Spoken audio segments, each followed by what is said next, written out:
My name is Angie, and this is my senior Capstone review. I did not think I would actually be this nervous. It didn't hit me till like 5 minutes ago. So let's do this. I just created like a little outline of pretty much what I'm going to be talking about. I do have to admit, out of the 4 years I have been here, this has been the hardest project I have. Thank you for making me do more research. Because I'm struggling now with, I don't know who I am and what I'm gonna do next. So this was definitely, I think, out of all the reflections we've done, we've done reflections in every classes, this has been the hardest one. I'm gonna start off with, who am I? Here's me and my hobbies. I love to go to vineyards. So I am many things, and we've talked about this. We've talked about our values. We've talked about who we are, who we identify as. I am a daughter. I am a sister. I'm a fiance. I'm a pet mom to a very adorable dog, a turtle with a very horrible personality, and 2 cats who act more like dogs than cats. I'm a best friend. I'm a student. I'm an employee. I'm a bookworm, a nerd, a traveler. And there's just so much. We all have so many different sides to ourselves. Now, who do I want to be? I want to be an employee. This is part of where I am not entirely sure what I want to do next. I want to be a master's degree student. I want to be a social justice reformer. However, I may pursue that because, again, who the hell knows? I want to be a wife, and I recently decided I want to be a mother. And finally, most importantly, in my opinion, I want to be an advocate. So for my bachelor's journey, I originally came to Kennesaw State University after looking at other schools. Honestly, it didn't take me long. I looked at one other school, which was Georgia Southern. After making that horrible 3-hour drive to the middle of nowhere, I quickly changed my mind. I'm a city girl.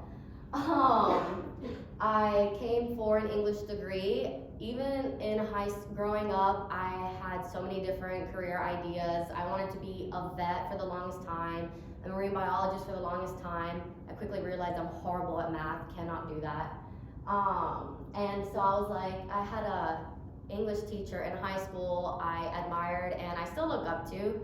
And he kind of helped me figure out my love for literature even more than just a hobby, so I came for an English degree.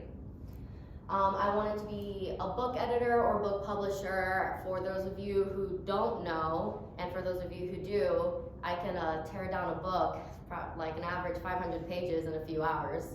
I have a weird reading hobby. I even thought about writing. I've tried so many times to write, and I just realized I'm more of a reader than a writer, as you probably have noticed in my papers. I threw myself into clubs when I first started. I forced myself to make so many friends. Believe it or not, I'm very antisocial. I have been INFJ my whole life. And I just wanted to stand out. So, right smack. INFJ, it's introvert. I forgot. Honestly, no, I take this quiz like every year, twice a year to change, and it's been like this for 14 years, so. I don't know what the cool kids are saying.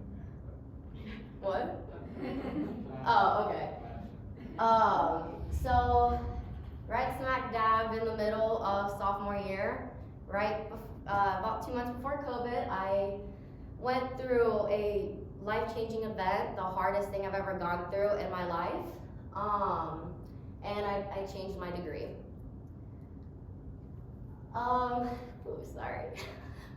The reason I changed my degree was because I lost my brother. He was only 19 months older than me. We felt like twins. We graduated high school together. We did everything together.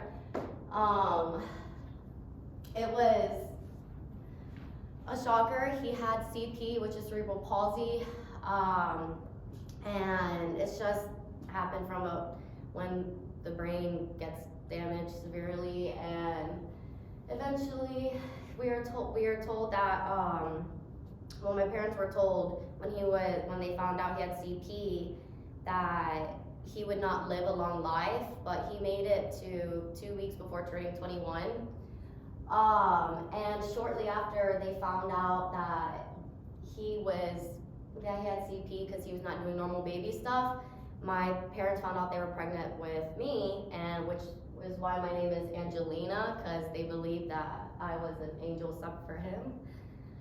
Oh Lord. Okay.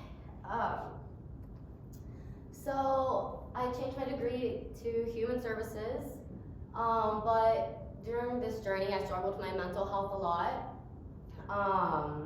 I have been on antidepressants and anxiety medication since I was 14, and this just did not help, especially with COVID happening at the same time. I've had to maneuver relationships. I've gained friends.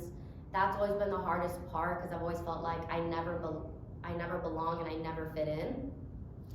I had and I still am having an identity crisis. I feel like I'm going through the worst case of imposter syndrome right now. This is probably the hardest assignment I've ever had to do. So why human services? That was a great question. After my brother passed away, I quickly felt the need that I wanted to do something in honor of him. I didn't know what. I didn't know human services existed.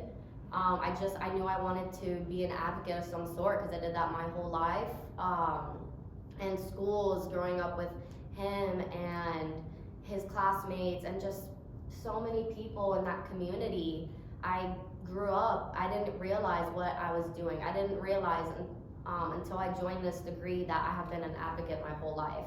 And I was primarily inspired by my mom, who she went from having 2 kids while going through college and quickly changing her degree and becoming the biggest advocate that me and my brothers and my now sisters can have. So she inspired me a lot. And I've always desired to become successful, but I wanted to do it in a meaningful way. I originally had thought about going to do nursing, something that made money. And again, I'm horrible at math, so that was not gonna work out. So I really wanted to make life meaningful. So what I've learned was cultural competence, and why I have in parentheses, which I did not expect, is because I never thought that I would have to put myself in check. I am of culture, I am Hispanic. I'm Cuban, straight from North Cuba, South Miami, South Florida. And I always thought that, hey, I'm part of the Hispanic community. I can say whatever I want. I can do whatever I want. That is not the case. And so I've learned a lot in that class. And it really spoke to me a lot. I thoroughly enjoyed the reflections Hans made us do. I have become very much interested in crisis intervention, especially within the last 2.5 years with COVID, and even when I was in high school, just seeing all these social justice movements and seeing everything that's happening and in the world. I've been doing my own research. I've been looking things up, and I've been reading a lot more nonfiction. I surprisingly became very much so interested in children and youth. If you've known me for a while, you've known that I've sworn against children my whole life. Last semester, when I took working with children and youth, the first day we had to introduce ourselves, and I flat out said I was the only person, and I said that I have no interest in working with kids, and I actually avoid them like the plague. That quickly changed. I realized that kids, they need someone to advocate for them. And I started to do a lot of self-reflection with myself, growing up, how I felt. I have an amazing family, of course. I love them, but there are just certain things that I've learned that I do not want to pass along in the future. And I see children nowadays, and I see my siblings, you know, I'm all that awkward in between millennial and Gen Z. My siblings are very much so Gen Z. They're very young, and just seeing what they go through now, I've been saying recently that kids, they need someone to get on their level, sit crisscross in front of them, get on your knees, bend down, whatever, and just look at them and say, I may or may not understand you, but I'm here, I'm listening. And I feel like that's not been common. I think we've always resorted to lecturing kids and not giving kids a voice.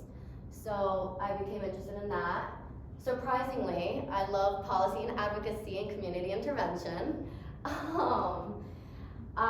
The reason being is because I love to question. If you know me or if you don't, I love to question everything. I'm like a 3-year-old. I'm like, why? Like, okay, why? Okay, why is the sky blue? What makes it blue? Why is the ocean, like, I question as far back as I can go. And I love it, and there's a lot of things that need to be changed, and I wanna help be a part of that. But most importantly, I've learned what's more important to myself and my values. I thought I knew who I was, and it turns out I didn't. I had to do a lot of self-reflection, as we all have. Again, this project just did it for me. I literally was sitting there last night like, what do I do? Do I add anything? Do I change anything? I don't know what to do. And I called my mom. I was like, I don't know who I am anymore. Like, who am I? And I've definitely had to learn, and I still am learning, who am I and what do I mean to myself. I've learned that I love music, I love literature. I have a group of friends now that I cherish very much so that I never had growing up. I have a very amazing fiance who, it took me a long time to realize that he's my backbone.